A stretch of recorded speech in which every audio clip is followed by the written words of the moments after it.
তুমি হয়তো IELTS exam দেওয়ার প্রিপারেশন নিচ্ছ, বাট তোমার ইংলিশটা হয়তো একটু দুর্বল এবং তা নিয়ে তুমি কনফিডেন্স তোমার একটু লো, বা তুমি ভয় পাচ্ছ যে আদৌ কীভাবে তুমি তোমার ওভারঅল স্কোর 6 বা 6.5 আনতে পারো। আজকের ভিডিওতে আমি তোমার জন্য একটা 3টা ফেজের মাধ্যমে তোমার জন্য রোড ম্যাপ বিল্ড করে দিব, যাতে তোমার যদি দুর্বল ইংলিশ হয়ে থাকে আলটিমেটলি তুমি আইএলটিএস এক্সামে ভালো করতে পারো অ্যান্ড তোমার ডিজায়ার্ড স্কোর 6 বা 6.5 or above পেতে পারো। What's happening everybody? Hope you're doing well. My name is Zihad and I make helpful videos for students like you যারা IELTS এক্সামের প্রিপারেশন নিচ্ছ। My personal IELTS result was a 7.5 both in my general training and my academic training. আমি বিদেশে পড়াশোনা করেছি এবং কানাডাতে আমার পার্মানেন্ট রেসিডেন্স আছে, সো তার জন্য আমার অনেকবার IELTS দিতে হয়েছে। Plus I also own a company which is called Connected Education, যেখানে তোমাদের মতো স্টুডেন্টসদেরকে IELTS এর ট্রেনিং দেওয়া হয়ে থাকে। সো আজকের ভিডিওটা অনেক ইম্পর্টেন্ট তাদের জন্য যারা আইএলটিএস নিয়ে তোমরা অনেক ওয়ারিড, তোমরা ভয় পাচ্ছ বিকজ তোমাদের ইংলিশ ফাউন্ডেশনটা একটু উইক, একটু দুর্বল, এবং তার কারণেই তুমি বুঝতে পারছো না যে তোমার কি করা উচিত। সো এই ভিডিওতে আমি তোমাকে সুন্দর মতো গাইড করবো from point A to Z how you can prepare for your IELTS exam. So listen carefully, and if you like the video, make sure to subscribe. If you have any questions, make sure to ask in the comments. Let's get started. So শুরুতে আসি এই ভিডিওটা কাদের জন্য। তুমি যদি HSC student হয়ে থাকো এবং তোমার এক্সাম কিছু মাস পরে, বা তোমার এইচএসসি শেষ এবং তুমি IELTS নিতে চাচ্ছ, অথবা তুমি আন্ডার গ্র্যাজুয়েট প্রোগ্রাম করছো এবং তুমি কিছুদিন পরেই গ্র্যাজুয়েট করবা, অথবা তুমি গ্র্যাজুয়েট করে ফেলেছো তোমার ব্যাচেলর প্রোগ্রাম, সো তোমাদের জন্য কিন্তু এই ভিডিও। এবং যদি তোমরা বাইরে পড়াশোনা করতে চাও for bachelor's or master's, you know that you're going to need a score of 6 or 6.5. So কিভাবে সেটা পেতে হয় এক্স্যাক্টলি এই ভিডিওতে তুমি জানতে পারছো। So before I get into the details, I want to tell you যে স্টুডেন্টসরা সবচেয়ে বড় কোন 3টি ভুল করে থাকে যখনই তারা IELTS এর প্রিপারেশন শুরু করে। সো আসো আমরা দেখি যে সেই 3টি ভুল কি কি। নাম্বার 1 হলো আন্ডারএস্টিমেটিং দ্য টাইম লাইন। অনেক স্টুডেন্টসরাই মনে করে, ও আচ্ছা আমি এইচএসসি দিব, তারপর 3 মাস পরে আমি IELTS ভালো করে ফেলবো, বাট তুমি ভুলে যাচ্ছ যে তুমি ইংলিশে দুর্বল। সো দেখা যাচ্ছে যে তুমি তোমার ফাউন্ডেশন কোর স্কিলসের উপরে কাজ না করে তুমি ডিরেক্ট IELTS ঢুকে যাও এবং তুমি আলটিমেটলি ভুল করে ফেলো, তুমি তোমার ডিজায়ার্ড স্কোর পাও না। ঠিক আছে, নাম্বার 1 হচ্ছে টাইম লাইন। তুমি যদি আদৌ সুন্দর মতো IELTS এক্সাম দিয়ে তোমার ডিজায়ার্ড স্কোর আনতে চাও, তোমাকে অ্যাটলিস্ট 6 থেকে 8 মাস হাতে রাখতে হবে। বিকজ তোমার যদি ইংলিশ উইক হয়ে থাকে, ফার্স্ট অফ অল সেটার জন্য তোমাকে 3 থেকে 4 মাস প্রিপারেশন নিতে হবে, তারপর বাকি 2 মাস তোমাকে IELTS এর জন্য রাখতে হবে। সো টোটাল গেল 5 মাস, প্লাস তোমার 1 মাস একটু এক্সাম প্র্যাকটিস, মক এক্সাম দেওয়ার জন্য রাখতে হবে 6 মান্থস, দেন তুমি এক্সাম দিলে 7 মান্থস, এবং বাই এনি চান্স যদি এক্সাম খারাপ হয়ে যায় তোমাকে আরও 1 মাস হাতে রাখতে হবে so that you can retake your exam. So you see 6 to 8 months is the ultimate preparation timeline for your IELTS exam. এর থেকে কম হয়ে গেলে তুমি তোমার সেমেস্টার মিস করতে পারো, অথবা তুমি অনেক টাকা নষ্ট করে ফেলতে পারো। So don't do this. Even if your an HSC student right now যার এক্সাম শেষ হয় নাই, ইটস আইডিয়াল তোমার যদি ফাউন্ডেশন উইক হয়ে থাকে ইংলিশে, ইটস আইডিয়াল যে তুমি এখনই শুরু করে দাও যেন পরে তোমাকে সাফার না করতে হয়। নাম্বার 2, মিস্টেক 2 হচ্ছে বাইং প্র্যাকটিস বুকস। এই জিনিসটা দেখলে আমার মাথা নষ্ট হয়ে যায়। অনেক স্টুডেন্টরা IELTS এর জন্য প্রিপারেশন নেবে, সাথে সাথে গিয়ে কিছু কেমব্রিজের IELTS এক্সাম বুকস কিনে ফেলে, মক টেস্টের জন্য প্রিপারেশন নেওয়া শুরু করে। তোমার তো ইংলিশই ভালো না, তোমার তো ইংলিশ উইক, তুমি এক্সাম প্র্যাকটিস ম্যাটেরিয়াল দিয়ে কী করবে, তাই না? সো ধরো তোমাকে আমি বললাম যে ওকে তুমি একটা বার্থডে কেক বানাও, তুমি তো জানোই না যে বার্থডে কেকের ইনগ্রিডিয়েন্টস কী কী লাগে, তুমি কেনই বা তোমার ওই যে স্প্রিঙ্কলস অ্যান্ড ডেকোরেশন আইটেমস কিনতে যাওয়া, তাই না? সো তোমাকে তো আগে ইনগ্রিডিয়েন্টস কি সেটা জানতে হবে। Third, joining any random IELTS coaching. এই জিনিসটা দেখলে আমার মেজাজ খারাপ হয়ে যায়। সেটা হচ্ছে, সেদিন আমি একটা ইউটিউবে একটা ভিডিও দেখছিলাম, একজন IELTS শিখাচ্ছে স্টুডেন্টদেরকে, এবং সে বলছে যে ডিয়ার লার্নার্স, আজকে আমি তোমাদেরকে শিখাবো কিভাবে স্কেজুলকে প্রোনাউন্স করতে হয়, তারপর সে বলতে থাকে যেটা schedule. The thing is, you see, তোমাকে যে ইংলিশ শিখাচ্ছে সেই যদি ইংলিশ না জানে তুমি কি শিখবা? সো তুমি কিন্তু যার তার থেকে আইএলস শিখলে তোমার এক্সাম স্কোরও সেরকম হবে। সো তোমাকে জানতে হবে যে তুমি যার থেকে শিখছো সে আদৌ ইংলিশে কমিউনিকেট করতে পারে নাকি ইন আ ওয়ে যেটা তুমি পছন্দ করো, দ্যাট ইজ ইন্টারন্যাশনাল স্ট্যান্ডার্ড। তোমার ইনস্ট্রাক্টরই যদি সুন্দর মতো ইংলিশে না কথা বলতে পারে, সে তোমাকে কি ইংলিশ শেখাবে, তাই না? সো এই তিনটা হচ্ছে সবচেয়ে বড় ভুল। So do make sure to do some research যে তুমি কার কাছ থেকে শিখবা, তার স্কোর কী ছিল, তার ব্যাকগ্রাউন্ড কী, সে কি আদৌ যে সেটা আইএলস একটা লুক্রেটিভ বিজনেস বলে সে বিজনেস করছে, নাকি সে আদৌ টিচ করতে পারে, সে শিখাতে পারে। That's exactly what you need to research. So এখন আসি, তাহলে তোমার অবজেক্টিভটা কি হওয়া উচিত? নাম্বার ওয়ান ইজ যে তুমি আইএলস শিখবে not to just pass the IELTS exam, obviously that's the goal, but to actually learn English so that once you move abroad you can use it. তুমি IELTS 6.5 পেলা, rules and regulations শিখে, shortcuts শিখে, cheat codes শিখে, but তুমি বিদেশে গিয়ে মানুষদের সাথে কথাই বলতে পারলা না, লাভ কি হলো, তাই না? So your first objective is to actually learn English for the sake of learning English and then apply those skills towards IELTS. You see, IELTS এর জন্য কেউ কখনো প্রিপারেশন নেওয়ার লাগে না। আমি তোমাকে listen to this very careful. IELTS এর জন্য তোমাকে কখনো কোনো একদম বেসিক থেকে প্রিপারেশন নিতে হবে না, তোমাকে জাস্ট ইংলিশে ভালো হতে হবে। ইংলিশে ভালো হওয়ার পরে ওই স্কিলটাকে জাস্ট একটু অ্যাডজাস্ট করতে হবে আইএলস এক্সামের জন্য, right? It's like reading an entire book. তুমি একটা পুরো বই পড়লে, ফিজিক্সের বই পড়লে বা কেমিস্ট্রির বই পড়লে, এবং তুমি সব কিছুই জানো। এখন তোমাকে জাস্ট আমি বলে দিলাম যে এক্সামে এই কোয়েশ্চেনগুলো আসবে, তখন তুমি কি করবা? তখন তুমি জাস্ট ওই টপিকগুলো নিয়ে একটু ভালো মতো আবার রিহার্স করবা। And that's exactly the IELTS exam. It's basically customizing your English skills to fit the requirements of an exam. IELTS exam basically তোমাকে যেটা টেস্ট করছে, তুমি সুন্দর মতো স্পিকিং করতে পারো নাকি, একটা যদি কনসেপ্ট বোঝাতে চাও তোমার আর্টিকুলেশন কীরকম, তুমি গুছায় কথা বলতে পারো নাকি। সেকেন্ড হচ্ছে তোমার লিসেনিং স্কিলস, যে তুমি কি ইনফরমেশনগুলোকে নিয়ে নিতে পারো নাকি। রিডিং, যে তুমি একটা জিনিস পড়ে তুমি বুঝতে পারো নাকি। রাইটিং হচ্ছে যে তোমাকে একটা জিনিস নিয়ে লিখতে বলা হলো, তুমি লিখতে পারো নাকি সুন্দর মতো গুছিয়ে। That's basically IELTS exam and nothing else. And you can only do well in IELTS is just by being good in English. আর কিচ্ছু না, তুমি ইংলিশে খারাপ হলে তুমি আইএলটিএসে খারাপ করবে। Okay, it's pretty simple. So your objective is to learn English first, apply those skills towards IELTS. So second, you can get your desired score of 6 or 6.5, and third, do it in the easiest, most fun and simplest way. And that's exactly what I'm going to teach you in this video today. Plus তোমরা যদি হয়তো তোমাদের patience না থাকে যে ভাই আমার এত পেশেন্স না, আমি জাস্ট কোচিংয়ে ভর্তি হতে চাই, আমাদের নিজস্ব আইএলটিএস কোচিং সেন্টার আছে, কানেক্টেড একাডেমি, যেখানে আমাদের ফাউন্ডেশন ট্রেনিং করানো হয় এবং আইএলটিএসেরও কোর্স আছে, যেখানে তুমি সুন্দর মতো একটা 5 থেকে 6 মাসের রোড ম্যাপ ট্রেনিং দিয়ে তুমি কিন্তু তোমার ডিজায়ার্ড স্কোর 6 অথবা 6.5 পাবে। এবং আমাদের প্রত্যেকটা স্টুডেন্টসই 6 এবং 6.5 অ্যাচিভ করতে পারে from basic level. So if you want to learn more about our IELTS training programs, make sure to sign up through the link in the comments. So এখন আসি তোমার 3 স্টেপ, যে 3টা ফেজ যে আমি বললাম, 3টা ফেজে কি কি আসে, কিভাবে তুমি তোমার জার্নিটাকে সাজাতে পারো যাতে তুমি তোমার ডিজায়ার্ড স্কোর আনতে পারো। So let's take a look at those 3 steps. First of all তোমাকে তোমার স্ট্রং ইংলিশ স্কিলস বিল্ড করতে হবে। তোমার যে ইংলিশের যে কোর স্কিলসগুলো লেগে থাকে, বেসিক্যালি তোমার ইংলিশ ফাউন্ডেশন, সেটা বিল্ড করতে হবে। সেকেন্ড, তুমি ওটা শিখে তোমার ওই যে আমি যে বললাম ইংলিশের যে স্কিলসটা আছে ওটাকে জাস্ট কাস্টমাইজ করতে হবে আইএলটিএস এক্সামের জন্য। এবং থার্ড হচ্ছে master test strategies and practice, যে আসল এক্সামে যেটা হয় সেটা নিয়ে বারবার টেস্ট করা, যেরকম মক টেস্ট দেওয়া, প্র্যাকটিস করা, ঠিক আছে, যত মক টেস্ট দেওয়া যায়।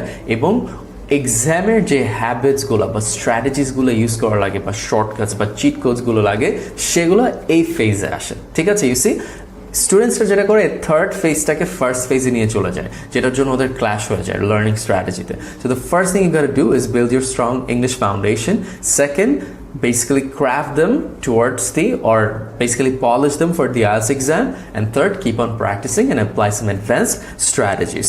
এখন আমি আসি প্রত্যেকটা স্টেপকে আমি ব্রেক ডাউন করবো, কারণ তোমার মাথায় হয়তো কোয়েশ্চেন আসতে পারে, ভাইয়া এটা তো আমি জানি যে আমাকে ফাউন্ডেশন করতে হবে, তারপর আইএলটিএসের জন্য, তারপর আমাকে মক টেস্ট দিতে হবে, বাট তুমি এক এক ধাপে এক এক ফেজে তোমাকে কোন কোন জিনিসের উপরে ফোকাস করা উচিত, ঠিক আছে, যাতে তুমি স্মুথলি জিনিসটাকে কভার আপ করতে পারো। যে তুমি ফাউন্ডেশন বিল্ড করবে, তোমার ইংলিশ ফাউন্ডেশন স্কিলস বিল্ড করবে কিসের উপরে ফোকাস করে, সেটাই এখন আমি কভার করছি। So step 1, build strong English skills. কিভাবে?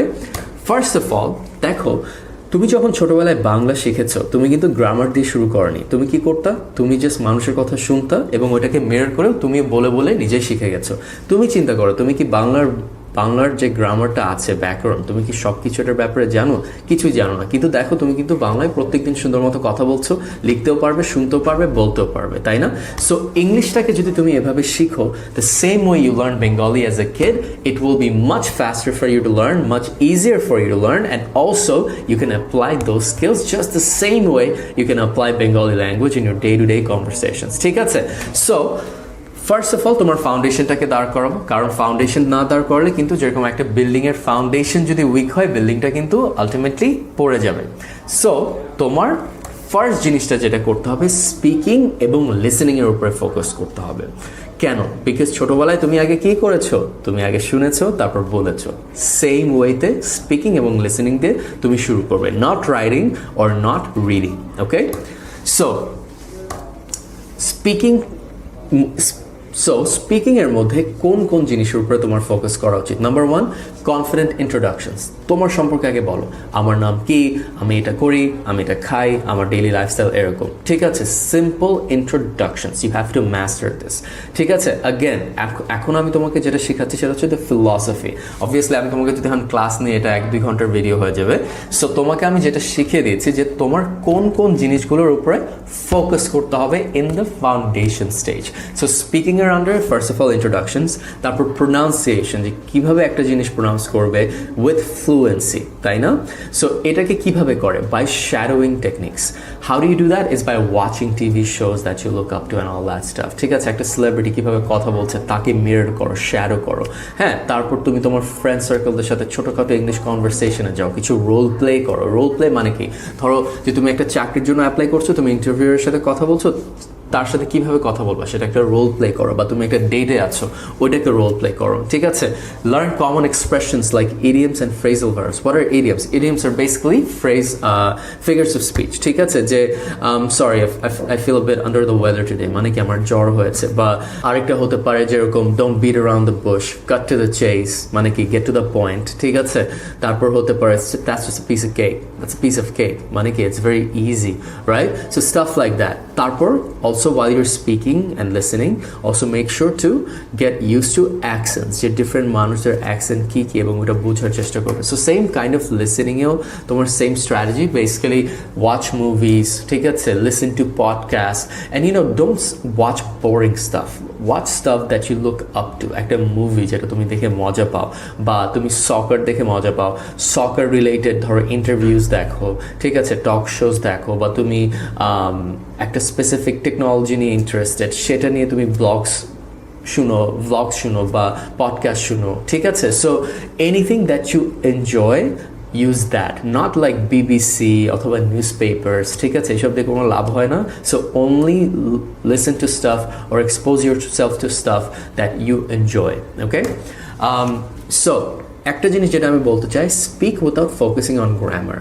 তোমরা হয়তো ভয় পাও যে আচ্ছা আমার গ্রামার ঠিক আছে নাকি না। দেখো, ছোটোবেলায় তুমি যখন বাংলা কথা বলতে, তুমি কিন্তু তাদের চিন্তা করতে না যে তুমি ভুল বলছো না ঠিক বলছো। ঠিক আছে? তুমি জাস্ট জানো যে তুমি যেটা বলতেছো এটা কি আসলে আরেকটা মানুষ বুঝতেছে নাকি, যে মেসেজটা কি সে পাচ্ছে নাকি না। ঠিক আছে? সো শুরুতে ফাউন্ডেশন লেভেলে তোমাকে গ্রামারের উপরে ফোকাস করতে হবে না। Just start with simple sentences, একদম সিম্পল সেন্টেন্সেস। যেরকম ছোটোবেলায় বাংলা বলতে না, আমি খাবো, হ্যাঁ, আমি যাবো, না করবো না। ঠিক আছে? ওই রকমই যে I want to eat, I don't want to go outside, এরকম ছোট সেন্টেন্সেস দিয়ে তোমাকে আগে তোমার ফাউন্ডেশনটাকে এস্টাবলিশ করতে হবে। Vocabulary growth without memorization. This is super important. You don't need to memorize words for enhancing your vocabulary. This is the dumbest thing any students can do. The best way to learn or expand your vocabulary is by simply watching movies and stuff based on context. তুমি শুনো, ওইটাই তোমার মাথায় ঢুকে যাবে, ঠিক আছে? যেরকম মুভিজে অলরেডি অনেক ভালো vocabulary ইউজ করা হয়, মুভিজ বা টিভি শোজ বা সেলিব্রিটি টক শোজ, ঠিক আছে? যেরকম to give you an example, I watch this show call the Suits, হ্যাঁ, সুটস LA।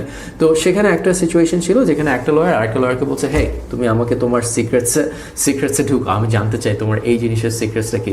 তো এটা আমার মাথায় ঢুকেছে, and the word they use for it is why don't you privy me into this, right?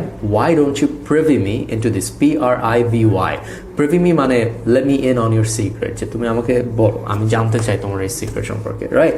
তো এই যে দেখো, আমি একটা মুভি থেকে একটা জিনিস পিক করেছি বেসড অন আ কনটেক্সট, আমি কিন্তু মুখস্থ করিনি, জাস্ট ওই জিনিসটা ভিজুয়ালি আমার মনে আছে, তাই না?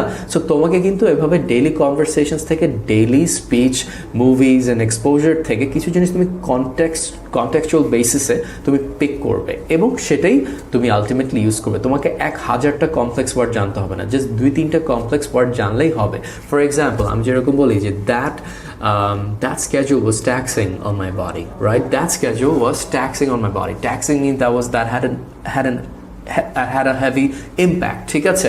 That had a back taxing বলতে আমি বুঝাচ্ছি যে it had a bad impact on my body, right? I got exhausted by it, or it's too much, হ্যাঁ? সো এই যে ওয়ার্ডটা taxing, আমি কোথাও শুনেছি, আমার ভালো লেগেছে এবং আমি মনে রেখেছি, বাট আমি মুখস্থ করি নাই যে ও আচ্ছা আমি এখানে এই ওয়ার্ডটাকে দিয়ে এই ওয়ার্ডে রিপ্লেস করবো না। For me it's just natural to say it, okay? So third, reading and writing. So আমরা কি করলাম এখন? স্পিকিং অ্যান্ড লিসেনিং প্র্যাকটিস করলাম, এখন আমরা আসবো reading and writing. So start with easy reading, এই যে articles, short stories, and again only read what you enjoy. তারপর তুমি যেটা করবা, তুমি ওই স্কিলটাকে আনবা যেটাকে কীভাবে সামারাইজ করতে হবে। তোমাকে ছোটোবেলায় বিশাল বড় এসে দেওয়া হতো না, এসে থেকে কি করতে হতো? সামারাইজ করতে হতো। সো তুমি বড় বড় এসে নিয়ে তারপর সেটাকে জাস্ট সামারাইজ করা শিখবে। তারপর রাইট ডেইলি, যেরকম জার্নালিং বলে যে কিছু একটা টপিক মাথায় আসলে সেটা নিয়ে এবার লেখা শুরু করো, ঠিক আছে? তাহলে তোমার কি হচ্ছে? রিডিং এবং রাইটিং স্কিলস আস্তে আস্তে ইমপ্রুভ হওয়া শুরু করছে, রাইট? আরেকটা জিনিস যেটা করতে পারো যে once you build on your foundation of listening, speaking, reading and writing, start joining English speaking groups online, তাদের সাথে প্র্যাকটিস করো। তোমার মতো আরও অনেক স্টুডেন্টস আছে যারা এরকম ইংলিশ প্র্যাকটিস করতে চায়, ঠিক আছে? টক টু ইয়োরসেলফ ডেইলি, নিজের মনে মনে ইংলিশে কথা বলো, বাংলায় কথা বলবা না, মানুষদের সাথে একটু ইংলিশে কথা বলার চেষ্টা করবা, ঠিক আছে? বা ওই যে নিজেকে বলে না মিরর স্পিকিং, রাইট? তুমি মিরর সামনে দাঁড়ায় মিররে নিজের সাথে কথা বলবা। এইসব জিনিসগুলো করলেই কিন্তু আস্তে আস্তে তোমার ইংলিশ ইমপ্রুভ হয়ে যাবে। So that is basically step 1 to build your English foundation. Remember, you have to learn. Keep this in mind. You have to learn English the same way you learned Bengali if you really want to apply it in the real world. তুমি যদি মুখস্থ করে English শিখো, তুমি জীবনও এটা real ওয়ার্ল্ডে apply করতে পারবে না, ঠিক আছে? So the best way to do this is by basically mimicking how you learned Bengali. First of all, you listened, then you spoke, then you can read, and then you can write. ঠিক আছে? এভাবেই কিন্তু জিনিসটা চলে আসে। So আজকের ভিডিওতে আমি তোমাকে যেটা বুঝালাম যে কিভাবে তোমার 3টা স্টেপ জার্নি আসে। First step, build your strong English foundation, then basically customize those skills to fit the IELTS exam strategies and techniques, and then keep on practicing through mock tests and stuff. আমি আমার next ভিডিওতে step 2 নিয়ে কথা বলবো। So make sure to subscribe if you want to see it, and also তোমার যদি English foundation training নেওয়ার ইচ্ছা থেকে থাকে, আমাদের একটি কোম্পানি আছে কানেক্টেড একাডেমি, যেখানে IELTS এর ট্রেনিংও দেওয়া হয়, ইংলিশ ফাউন্ডেশনের ট্রেনিং দেওয়া হয়, and trust me, we are one of the best at it, because আমাদের প্রত্যেকটা student either 6 or 6.5 or above পেয়ে থাকে।